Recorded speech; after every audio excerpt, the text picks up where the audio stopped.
Hello guys, मैं हूँ रिया दीदी और आप देख रहे हैं रिया दीदी का यूट्यूब चैनल। और आज मैं लेकर आई हूँ 10th क्लास का क्लास 10th का चैप्टर 5 लर्न 10th बाय रिया दीदी। अगर तुम मैथ्स में हो बिल्कुल, देखो एक होता है 0, -1, -2, -3, -4। अगर तुम मैथ्स में इनमें लाए करते हो, अगर तुम्हारा मैथ्स 0 के भी नीचे है तो यह वीडियो आपके लिए 10th क्लास का 5th चैप्टर। और 5th चैप्टर में अगर तुमने ये देख लिया, इसको देखने के बाद भाई तुम्हारा 5th चैप्टर में कोई डाउट नहीं रहेगा। कोई नहीं, लिख के दे रही, चलो बताती हूँ। तो जो 5th चैप्टर है उसमें सबसे पहले जो तुमको समझने की बात है वो है ये कि एक मेन फॉर्मूला है A N is equal to A plus में एन -1 डी। ये एपी का मेन फॉर्मूला है, आपको इससे पूरे अच्छे से समझना है। इस एपी के मेन फॉर्मूले में इसको बोलते हैं लास्ट टर्म,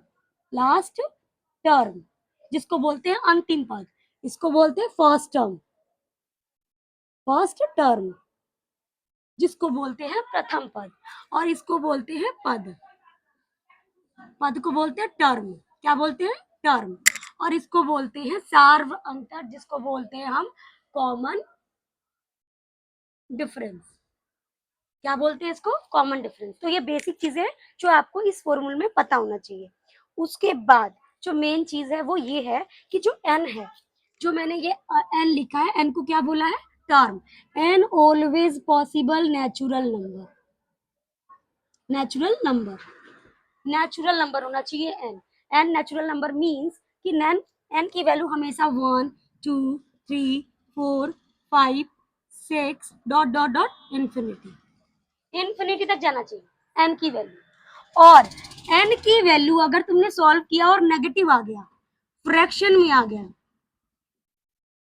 या फिर डेसिमल में आ गया, ठीक है, डेसिमल में आ गया, तो ये आपको याद होना चाहिए कि एन की वैल्यू कभी भी ना तो नेगेटिव पॉसिबल है, ना फ्रैक्शन है पॉसिबल है, ना डेसिमल है possible. N always possible in natural number. तो ये कॉन्सेप्ट अपने माइंड में सेट कर लो। उसके बाद अगर मुझे पता है कि एन की वैल्यू ये है, इनकी वैल्यू ये है, तो मैं इसका शॉर्ट तरीका भी निकाल सकती हूँ। जैसे अगर कोई पूछे कि A1 है, तो यहाँ पर एन की वैल्यू क्या है? 1।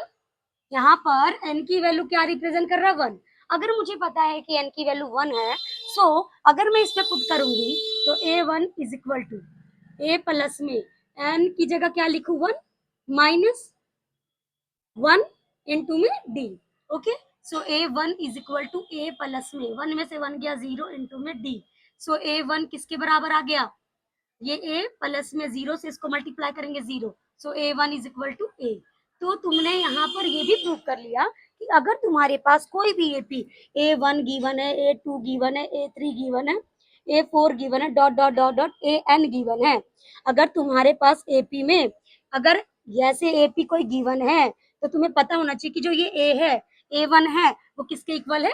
ए के। अगर तुम्हारे पास A1 है तो तुम इस फॉर्मूले में ए की जगह पुट कर सकते हो। इसके अलावा अगर मुझे ये A2 निकालना है, A2 निकालना है तो हमें पता चल गया कि एन की वैल्यू कितनी है? 2।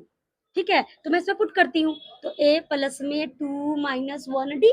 देखो ये ए था, एन की जगह 2 रखा, इज इक्वल टू का साइन, ए प्लस में एन की जगह क्या रखा? 2, फिर -1 और डी। बात समझ में आ रही है?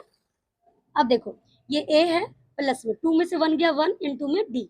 सो ए प्लस में 1 को डी से मल्टीप्लाई करो डी, तो तुम्हारे पास A2 की वैल्यू क्या आ गई? ए प्लस में डी। सेम लाइक बिल्कुल सेम। अगर मुझे A3 की वैल्यू निकालनी है तो एन की वैल्यू क्या लेनी पड़ेगी? 3। ये वाला जो नंबर है वो एन को ही रिप्रेजेंट कर रहा है ना, तो अब मैंने 3 लिया, तो अब इस फॉर्मूला में पुट करती हूँ A3 is equal to A plus में 3 -1 डी। बात समझ में आई? So A3 is equal to A plus में 3 में से 1 गया 2 इंटू में डी। सो A3 की वैल्यू क्या आ गई? ए प्लस में 2D। अब तुम मुझे ना एक बार थोड़ा समझ के बताओ कि जब n की वैल्यू 1 था तो A1 की वैल्यू A था, जब n की वैल्यू 2 था तो A2 की वैल्यू A प्लस में D था, जब n की वैल्यू 3 था तो A3 की वैल्यू A प्लस में 2D था। तो मैंने तुम्हें बता दी कि टर्म कैसे निकालते हैं, लेकिन हमारे पास एक और तरीका है ये ज्ञात करने के लिए कि अगर हमारे पास AP गिवन है, अगर हमारे पास AP गिवन है तो हम D कैसे निकालेंगे। तो देखो D निकालने का फॉर्मूला क्या है। D निकालने का फॉर्मूला होता है A2 माइनस A1, ये D निकालने का फॉर्मूला है।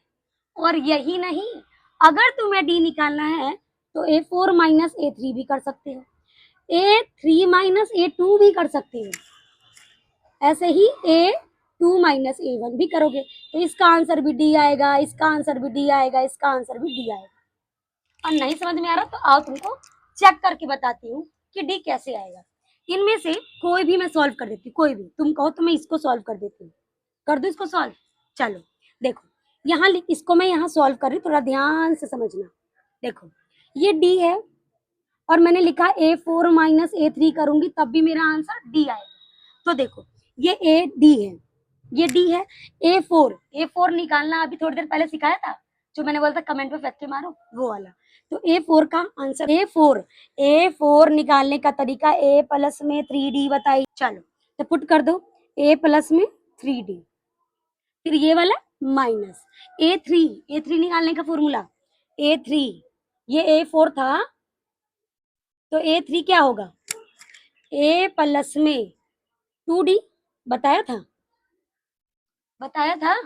चलो रखते हैं यहाँ पे, तो ये ब्रैकेट में A प्लस में 2D, देखो मैंने यहाँ रख दिया, ये पहले बताया था ना उसके अकॉर्डिंग है।